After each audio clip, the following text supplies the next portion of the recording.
Hello, today you'll be learning about 3D Extrude and Bevel. 3D Extrude and Bevel is a very fun uh, filter that I use in Illustrator all the time. Um, it has very interesting effects. So take a look. Right now, we have a very cool looking top hat, but I think we can make it even better if we go 3D with it. And this is very easy to do with any object. So what I did was I first made an object, a perfect circle, and I held shift when I made it. I held shift to make this circle. Let's just say this is a green circle, or we'll just make it, yeah, we'll make it green with a black stroke. Hold shift down. Now it's going to be at an angle, so you need to make it as if you're building it from overhead. All right, the filter is up here under effects, 3D extrude and bevel. It's an effect, excuse me, not a filter, but an effect. All right, and here are bevel, extrude and bevel options. When I click preview, I always click preview in the options. It'll show me what it's actually doing, okay? And you can see, if we pull this around, we can see that this is how it's going to be looking. All right, I'm going to go back to front, off axis front, and you can see that it's extruding out. Extrude means to pull up or to pull out.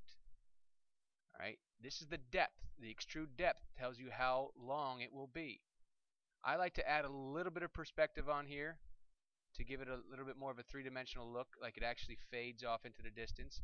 And here is, if you select the certain parts of the square, you can change the axis, the angle of the axis. So I'm going to actually pull this up, and it usually gives you a preview so you can see how tall it is. That's a little too tall with the depth.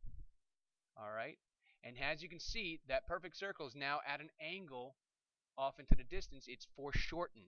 That's what this means, is that we're putting it in a three-dimensional view. Okay, I'm going to say OK, and I can look at this. I can move this around. I can make this bigger or smaller, just the actual shape itself. I'm going to hold shift as I do that. But I don't want to ever go back into, if I want to alter this effect, don't go back into effects and add more 3D onto it. You're just going to add another instance of the effect onto it. So that's going to add a new effect onto it. This will apply another instance of the effect. To edit the current effect, double click the name of the effect in the appearance panel. Alright, so cancel that, go to the appearance panel, which is over here. It says appearance. Alright, and then click on the name of it, click to edit the effect, and now we're back into the options. I can now change the rotation or the axis if I needed to. Alright, what you can see over here is the fill is green and the stroke is black. Watch what happens when I turn off the stroke. Now it's green, and you can see it's very nicely shaded.